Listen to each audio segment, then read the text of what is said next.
Yo, what's going on, guys? It's your boy Horizon, and welcome back to Horizon. I don't really have a name for this channel. I just put it as my name, but we're finally closing the book on one of the biggest and longest running mysteries in all of Call of Duty Zombies history. Now, for over a decade, the community has been obsessed with Jason Blundell's impossible Easter egg in Black Ops 3. People have data mined every file, glitched through every single map, solved ciphers, almost every single one, chased the John D theories, which we ended up getting a little bit of a teaser from Jason Blundell, almost confirming it.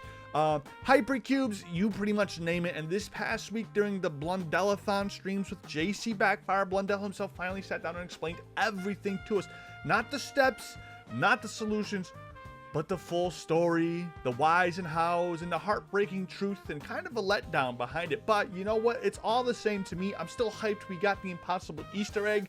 I'm still hyped that we got an answer. And you know what? I'm actually a little bit more hyped that it wasn't really zombies related, but it was really a story of self-achievement. Now, if you've been hunting this thing since 2015, buckle up, because this is the definition of a deep dive for all you AI critics out there. I see you on Twitter. Don't get it twisted, but let's break it all down step by step from the original tease to the emotional reveal just days ago. And at the end, I'll give you my personal take on what I think the true Easter egg actually is. So let's get right into this thing. Now, rewind to Black Ops 3's launch era. Jason Blundell, the creative director who shaped zombies from Black Ops 1 through 3, is doing press interviews, and he did a little bit of Black Ops 4.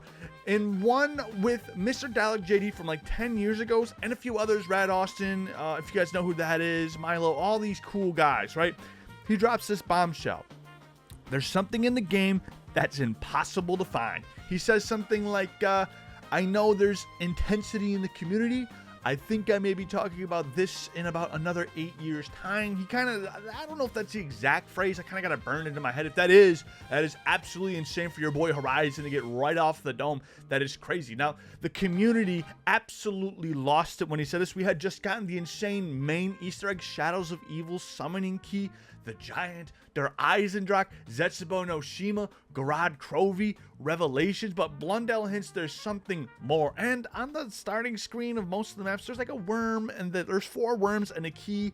So who knows? Who knows? But if you did all the Easter eggs, you ended up that Easter egg. You ended up getting the that 3-round pistol if you did it correctly, or did all the Easter eggs on one account or something like that. You ended up getting the RK5 or whatever it was called. But it's something no one would have ever solved, right? This is all something no one has ever seen or solved before in gaming history. He even joked he'd give away his life's work by mentioning it. For years, we ended up waiting, we ended up begging, we ended up searching. Data miners found nothing, obviously. Theories exploded, hidden Apothicon text, multi-map sequences, secret code in the files, links to historical John D and Enochian magic.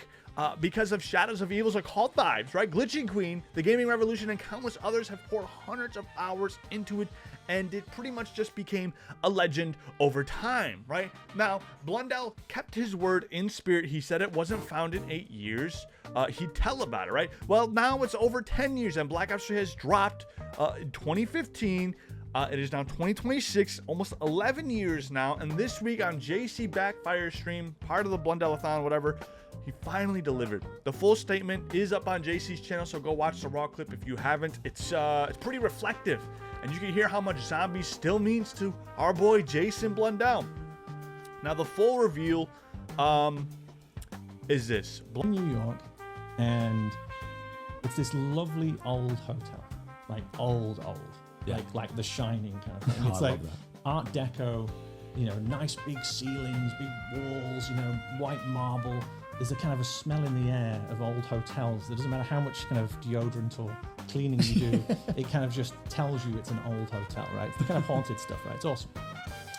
And I'm sitting on the edge of my bed in the hotel that night, and there was a bunch of stuff I'd kind of set up and I'd been doing along the way, which started actually in Darius, which is interesting. We'll talk about that in a bit. But I was kind of going along, and I'm sitting on the edge of the bed, and that's when I decided that it was time to make an Easter egg for me. That's real. It was time to... So I'd done this with ciphers and done this with Easter eggs on the most part, which was that I would always leave a thread I'd always leave something, right? So I was trying not to, in the most part, make unsolvable things. So I'd leave like keywords, be zombies, or I'd do certain things that were very. You could get the first step, and then I'd make the second step, or something else a little bit more. The keyword being zombies. I remember that on the mob cipher being crazy. I could obviously make that a lot harder, right? Yeah. But I'd always kind of made it so that even for the ones that took 10 years to do, there was still, I left like little breadcrumbs into this. Because there's a way, right? Yeah.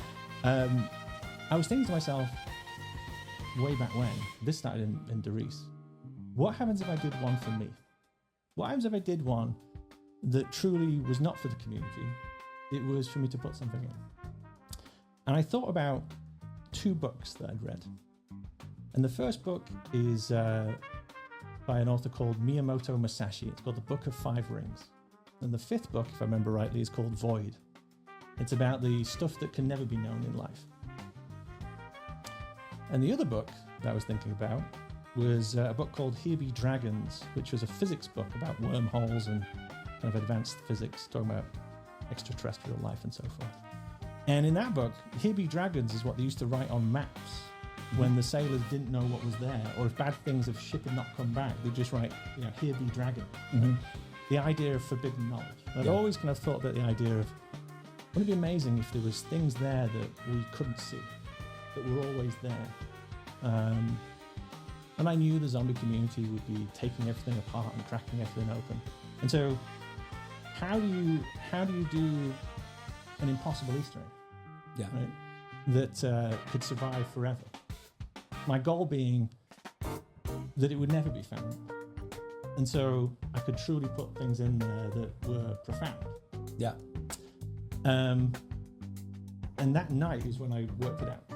So I had all the kind of pieces already set up, but that night I was like, you know what? I'm going to commit to this. And I worked pretty much through the night in that hotel room and worked it all out. I was like, yes, this will all work. That's awesome. And so I walked out, and the PR person took me to the interview. And as I'm going into the interview, I thought to myself, if I make it sound as profound as what it is to me, then all the attention will go to it. Yeah. So I tried to do as kind of light and joking a kind of presentation as possible. And yes, I didn't know what images they were going to put behind me or any of that kind of stuff, right? But I threw it out into the interviewer. And I feel for that interviewer, because I think every interview I've ever spoke to about zombies, they always say, "Oh, tell me a secret that the community doesn't know," right? And I always tell them, like, no, or I joke about something. Well, this one guy, I gave him my life's work. And he didn't know. So he didn't know that was going to happen. So the one guy, I suppose it proves to kind of ask me that question repeatedly, because this one guy, I gave the whole thing. So let me get to the end part. The impossible Easter egg, the clue is in the title. It is impossible. You will not get it. Stop looking for it. I'll say this statement. If you were to get it, it would mean something to you, but would mean everything to me. I don't believe anyone can get it. I think it's so complex, and I've not tried to put any kind of clues or crumbs out there, because I want it to survive after all of us are gone. Now, if it was discovered, I would obviously tip my hat to the superior gamer. But my goal is, and that's why I don't want to tease it or kind of talk about it very much, it's not for you, it was for me. And so that's what I have to say. Thank you for being patient all this time, and apologize for the disappointment. But that's what the impossible Easter egg is. Blundell starts by pulling the chat. He says, type 1 if you believe the impossible Easter egg exists, 0 if you don't. Now, obviously, the chat's just blowing up with ones, and the site's absolutely amazing. And then he goes on and says, type 1 if your expectations are high. And he tells those people to lower them immediately, because he says, I am going to disappoint you today. but I'll give it context. This context was absolutely crucial, and it made me appreciate what he's about to say even more. Now, he rewinds to his career on Black Ops 1 with his passion project, an impossible goal he set for himself. Achieving it left him sad. He needed new mountains. Black Ops 2 built on that with an amazing team. Then Black Ops 3, the team had only 9 to 10 months after being split up, and they produced Call of Duty Black Ops 3. He calls it the miracle because of just the raw passion that came out of that project in the early days. Now, during the Black Ops 3 tour or press tour in New York, he was exhausted in a hotel room. He sits on the edge of his bed and he decided it's time to make an Easter egg for me. Not for the players, not for lore, for myself, right? He pulls inspiration from 2 books he's been reading. The Book of 5 Rings by Miyamoto Musashi. The 5th ring is called Void, about the unknowable, the empty, the things beyond comprehension. And then the other book, Here Be Dragons, a physics book about wormholes, advanced science, extraterrestrial life, and mapping the unknown. Now, he wanted to create forbidden knowledge, something hidden that could survive forever, even after everybody's gone. Unlike every other Easter egg he'd ever made, which always has, threads, keywords like zombies, radios, clues. So this one had 0 breadcrumbs, no hints, absolutely nothing going for it. Now, he worked through the entire night on that fancy little hotel desk next to his bed, right by the chair that sits in the, we all know what that chair is, that sits in the corner of the room. You absolute maniacal demons. Anyways, he's finalizing it. Then, as he's heading into another interview, he casually drops a tease, making it sound so profound so the community would chase after it forever. And here's the core of what he said, word for word. Let me get this script pulled up for you guys. The impossible Easter egg. The clue is in the title. It is impossible. You will not get it. Stop looking for it. If you're to get it, it would mean something to you, but it would mean everything to me. I don't believe anyone can get it. I think it's so complex, and I've not tried to put any kind of clues or crumbs out there because I want it to survive after all of us are gone. If it was discovered, I would tip my hat to the superior gamer, but my goal is, it's not for you. It was for me. And he apologizes for the disappointment, but emphasizes it was his personal way of leaving a piece of himself in the last big Treyarch project that he was a part of, and at what felt like the peak of his career as well. The struggle of the hunt matters more than the goal. It's about the game than the finish line. It's about the race, if you will. But Blundell also used the stream to announce his new independent studio, Magic Fractal. Guys can follow that on X if you want. JCBackfire and the crew are involved. 3rd time's a charm, he said. Support the studio by just following. No donations needed. It's a new chapter, and he wants the community to move forward with him into whatever comes next. Now, the community reaction, a mix of closure, respect, and a few people still theorizing. Some say it's poetic genius. Others feel the years of hunting were the real Easter egg. A few are convinced it's still solvable, and Blundell is just protecting it. Now, there's the full story of the impossible Easter egg, really. Straight from Jason Blundell himself. It was actually really nice to see him on stream with JCBackfire, hearing all these cool zombie stories, the dev stories, everything. There's so much that he can't say because of NDAs and all that stuff. But drop your theories in the comment section. If you are brand new here, please smash the subscription.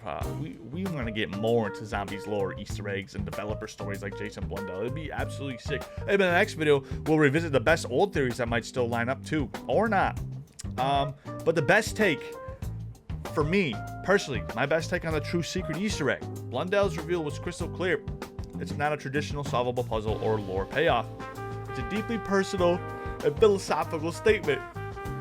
He embedded as his own private legacy and stuff like that with his statement, something only he would fully get on an emotional level.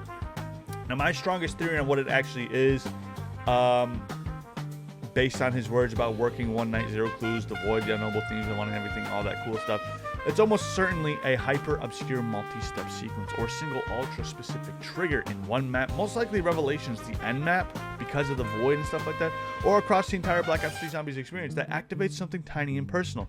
Think like a hidden model or texture swap, one frame visual, a specific audio cue, or an undiscovered cipher output that spells out a private message, date, or reference only Blundell would recognize. Maybe he's tied to his family, personal loss, a career milestone, maybe even a simple thank you to himself for the journey. The complexity comes from the steps being so absurdly precise and undocumented. There's no radios, there's no hints. It's requiring perfect timing, loadout, maybe glitch knowledge that only someone who made the game would intuitively know. He's designed it to be impossible on purpose, so it could live forever as an unknowable void of knowledge. Exactly like the books inspired it, you know? If someone does stumble on it by pure accident after decades of the community poking at the game, it'll mean the world to him because it proves a passion outlived him. But he expects, and he kind of wants it, to never happen. I mean, that's the beauty, though. The real Easter egg isn't the reward. It's the mystery in itself and the way it kept the community playing and theorizing long after Black Ops 3 has finally gone the way of the dodo. It has died, right? Blundell left us his own version of forbidden knowledge. And for that, I say thank you, Mr. Jason Blundell. Guys, thank you for listening, watching, and subscribing. It's been your boy Horizon, and I'm out of here.